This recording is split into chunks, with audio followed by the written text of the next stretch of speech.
नमस्कार बच्चों, प्रिपरेशन मंत्र चैनल में आप लोग का स्वागत है। मैं कुणाल किशोर, आपका फिजिक्स के क्लास में हम लोग क्लास 11th में मोशन इन स्ट्रेट लाइन क्या क्या उसमें सीखे थे। मोशन से रिलेटेड कॉन्सेप्ट, ठीक है ना, स्पीड, वेलोसिटी और उसका फॉर्मूला हम लोग देखे थे, ठीक है ना। Uniform speed, non uniform speed के बारे में हम लोग सीख चुके थे। आज हम लोग मोशन इन स्ट्रेट लाइन में एक्सेलरेशन टॉपिक को देखेंगे। क्या टॉपिक का नाम है? टॉपिक का हम लोग का नाम क्या है? एक्सेलरेशन। क्या होता है एक्सेलरेशन वो जानेंगे। सबसे पहले एक्सेलरेशन को जानने के पहले एक छोटा सा recap. Velocity, what is velocity? Displacement divided by time is called velocity. अगर वेलोसिटी कांस्टेंट होता है तो उस मोशन को क्या बोलते हैं? Uniform motion. मतलब वेलोसिटी ना बढ़े ना घटे। लेकिन यहां पर हम एक वर्ड जोड़ रहे हैं, एक्सेलरेशन। एक्सेलरेशन आप देखिएगा रियल लाइफ में हर समय यूज करते हैं। अगर कोई बाइक चला रहता है, एक्सेलरेटर, उसका काम क्या है? स्पीड को इंक्रीज करना। एक्सेलरेटर को कम कीजिएगा, स्पीड घटेगा। मतलब स्पीड को बदल सकते हैं हम। एक वर्ड हमेशा बोल रहे हैं, स्पीड और वेलोसिटी दोनों। कभी स्पीड बोलते रहे, कभी वेलोसिटी बोलते रहे। स्पीड का मतलब होता है वैल्यू, और वेलोसिटी का मतलब वैल्यू के साथ साथ उसका direction.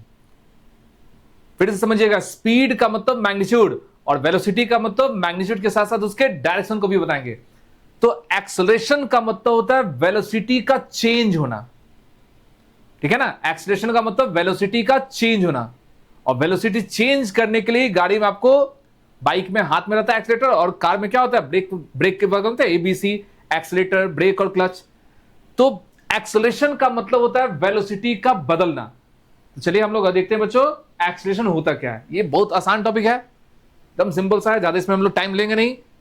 What is acceleration? The rate of change of velocity is defined as acceleration. Acceleration को डिनोट करते हैं ए से, rate of change of velocity.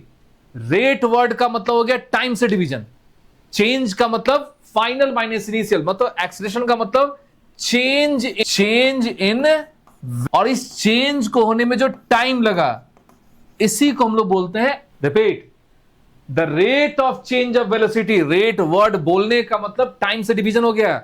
The rate of change of velocity is defined as, बात समझाई ना। मतलब change in velocity को अगर आपने टाइम से डिवाइड कर दिया, तब जो फिजिकल क्वांटिटी मिलेगा उसी को एक्सेलरेशन बोलते हैं। अब चेंज को हम लोग कैसे इंडिकेट करेंगे? ऐसे याद रखिएगा, वेलोसिटी का सिंबल क्या था? वी था ना। लेकिन अब स्टैंडर्ड केस में याद रखिएगा, चेंज इन वेलोसिटी का मतलब उसमें एक वर्ड आना चाहिए, मान लो एक बॉडी है जिसका इनिशियल वेलोसिटी क्या है? u। हम लोग वेलोसिटी को u से इंडिकेट, आफ्टर टाइम t उस बॉडी का वेलोसिटी क्या हो गया? फाइनल वेलोसिटी को हम लोग किससे इंडिकेट करेंगे? v से। और इसमें जो टाइम लगा, उस टाइम को किससे इंडिकेट करेंगे? t से, ठीक है ना। तो एक्सेलरेशन का अगर आप फॉर्मूला देखिएगा तो वो क्या लिखिएगा? v minus u divided by t. A का फॉर्मूला क्या निकल गया? v minus u by T.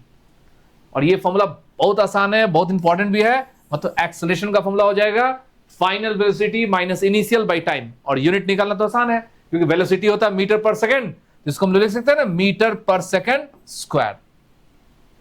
लेकिन अगर याद रखिएगा तो ऐसा नहीं कि केवल हमेशा ए की जगह v minus u by T. आपको किसी बुक में मिलेगा, देखो ध्यान से, आपको एक्सेलरेशन अगर ये भी लिखा रहेगा v2 माइनस v1 बटा t2 माइनस t1, तो अंतर नहीं समझना, ये भी एक्सेलरेशन।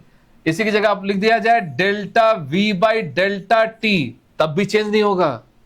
डेल्टा v मतलब change in velocity, delta t मतलब चेंज इन टाइम। और स्मॉल चेंज हो जाए तो आप इसी को लिख सकते हैं dv divided by dt।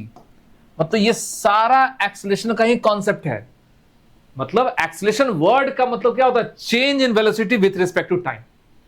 dv का मतलब स्मॉल चेंज, dt का मतलब स्मॉल टाइम का चेंज। और इसी को आप डिफरेंशिएशन जब कैलकुलस में बताएंगे ना, तो वहां पर इस फॉर्मूला का यूज करना सिखाएंगे कि कैसे डी बाई dt का मतलब क्या होता है।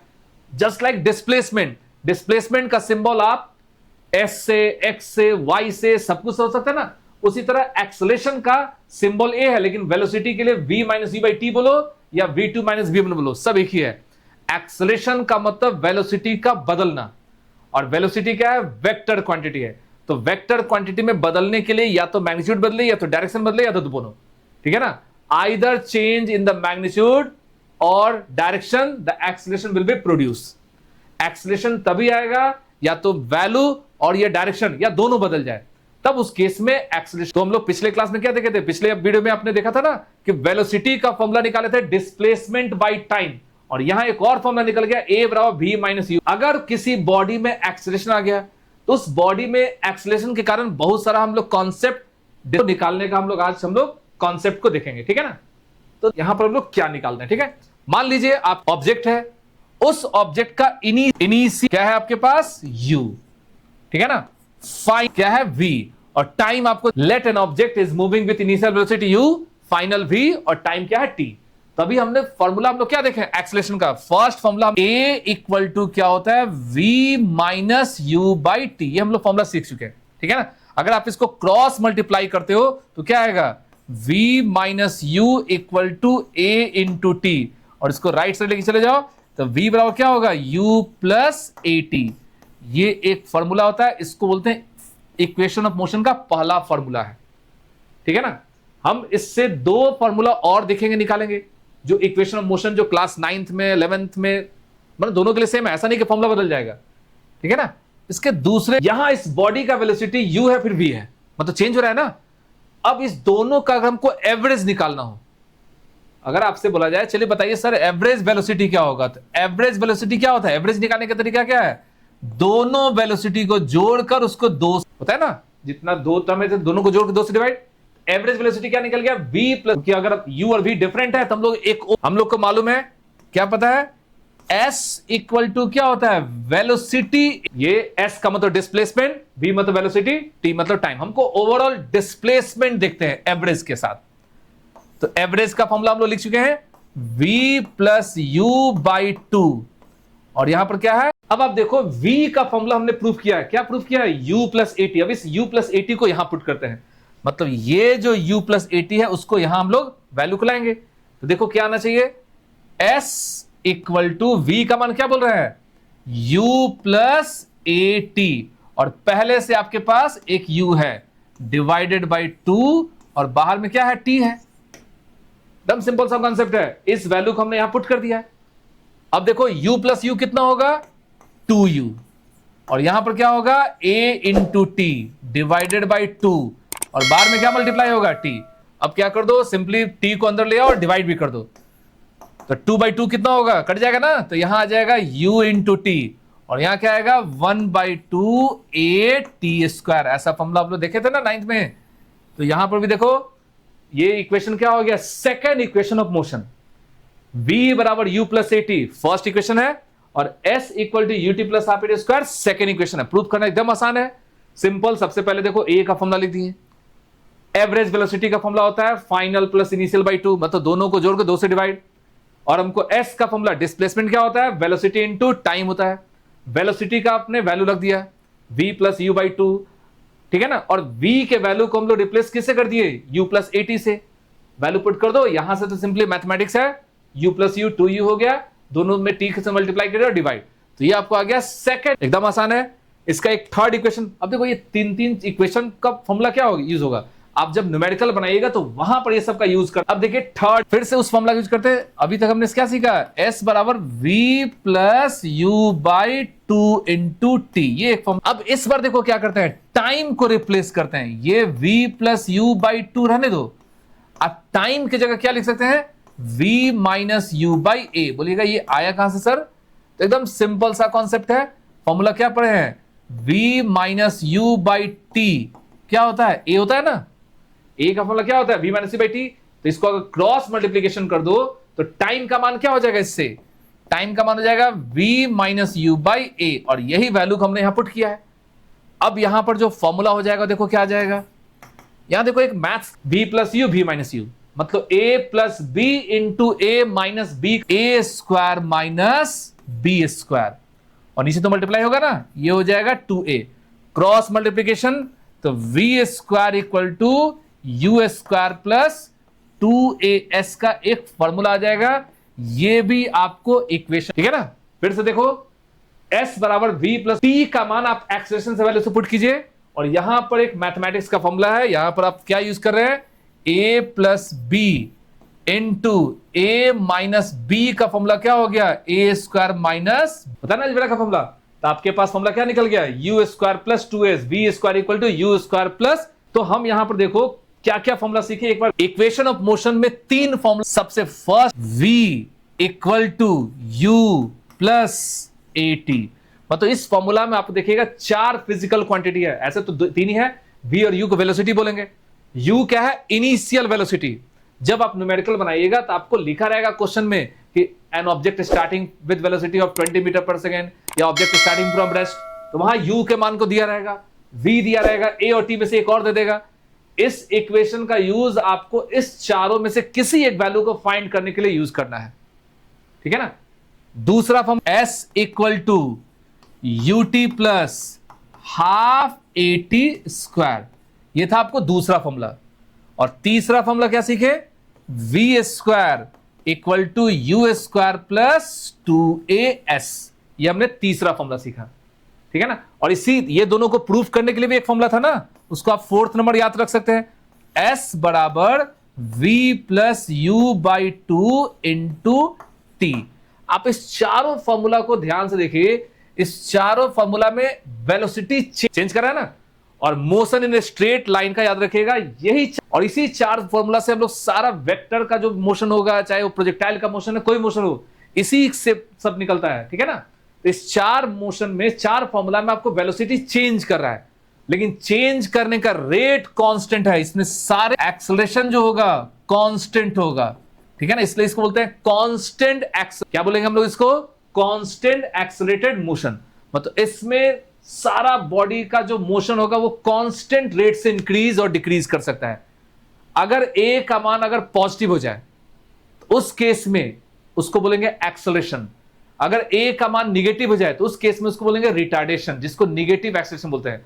जैसे आप इस पेन को अगर ड्रॉप करते हैं तो ये पेन नीचे जाएगा, उसका वेलोसिटी इंक्रीज करेगा। तो यहां पर जो वेलोसिटी को बढ़ाने वाला कौन है, ग्रेविटी। और इस ग्रेविटी को क्या बोलते हैं, एक्सेलरेशन। अगर आप इस किसी पेन को, इस ऑब्जेक्ट को ऊपर की तरफ फेंको तो इसका वेलोसिटी धीरे धीरे क्या होगा, कम होगा। तो इस केस में यहां पर जो ग्रेविटी है वो उसके वेलोसिटी को डिक्रीज कर रहा है, इसलिए इसको रिटार्डेशन के नाम देंगे, ठीक है ना। तो वेलोसिटी का चेंज। अच्छा हम लोग देखो ध्यान से, इसमें सब में हम लोग मोशन इन स्ट्रेट लाइन को देख रहे हैं, मतलब ऑब्जेक्ट जो चल रहा है वो स्ट्रेट चल रहा है, ठीक है ना। ऑब्जेक्ट में कहीं भी आपको याद रखिएगा, ऐसा नहीं कि ऑब्जेक्ट कर्व में चल रहा है, वो सर्कुलर मोशन का एक्सटेंशन अलग होता है, उसको सेंट्रीपिटल नाम रखा जाता है। वो हम लोग जब मोशन प्लेन देखेंगे तो मतलब इस 4 फॉर्मूला का यूज कब करना है, जब वेलोसिटी चेंज हो, ठीक है ना। लेकिन अगर कांस्टेंट वेलोसिटी होता है, ठीक है, कांस्टेंट s बराबर v, अगर वेलोसिटी कांस्टेंट होगा तो आप क्या यूज कीजिएगा, s equal to v t. s का मतलब डिस्प्लेसमेंट, v का मतलब वेलोसिटी, और t का मतलब क्या होगा, टाइम। मतलब ये 3-4 फॉर्मूला हो गया कांस्टेंट एक्सेलरेशन का, और s equal to v t क्या हो गया, कांस्टेंट वेलोसिटी का। मतलब अगर आपको ये 4-5 फॉर्मूला अगर अच्छे से याद है और थोड़ा सा मैथमेटिक्स पर कमांड है तो मोशन इन स्ट्रेट लाइन का क्वेश्चन कभी गलत नहीं होगा। हाँ, अब वहां गलती क्या होगा, अब उसमें कैलकुलेशन गलती हो सकता है, क्वेश्चन को समझने में प्रॉब्लम होगा, ठीक है ना।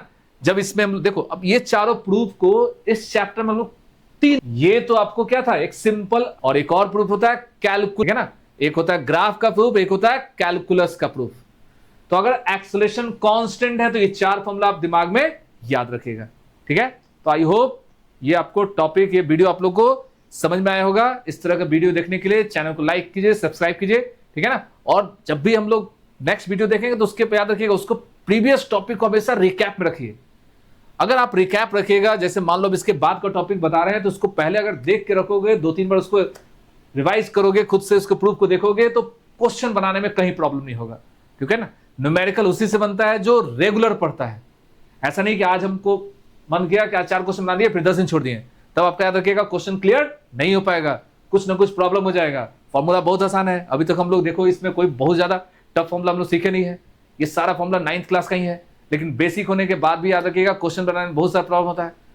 अब क्वेश्चन का लेवल ना बढ़ता है। हाँ, जब भी आप न्यूमेरिकल सॉल्व करने में सबको यूनिट जो कन्वर्ट करना वो ऐसा ही होना चाहिए। आप इस 5-4 फॉर्मूला में आप देख रहे होंगे यहां पर क्या क्या है, S, U, V, A और T, मतलब 5 टर्म खोजना है। S का मतलब डिस्टेंस हो चाहे डिस्प्लेस, U मतलब metre per second velocity, initial velocity, V मतलब metre per second final velocity. ए का मतलब एक्सेलरेशन और टी का मतलब टाइम। मतलब इस 5 में से तुमको क्या दिया हुआ है वो क्वेश्चन पर डिपेंड करता है। क्वेश्चन अगर तुमको समझ में आ गया तो कभी गलत नहीं होगा, क्वेश्चन समझने में प्रॉब्लम होगा तभी प्रॉब्लम क्रिएट होगा, ठीक है ना। इसलिए क्वेश्चन को अच्छे से समझिएगा तो आपको प्रॉब्लम कहीं नहीं होगा, ठीक है ना। तो नेक्स्ट क्लास में हम लोग क्या देखेंगे, इसके ग्राफिकल कॉन्सेप्ट को देखेंगे, ठीक है ना। नेक्स्ट वीडियो में हम लोग देखेंगे नेक्स्ट क्लास में ग्राफ कैसे, हम लोग ग्राफ से कैसे। तो चैनल को लाइक कीजिए, सब्सक्राइब कीजिए इस तरह के वीडियो देखने के लिए। Thank you.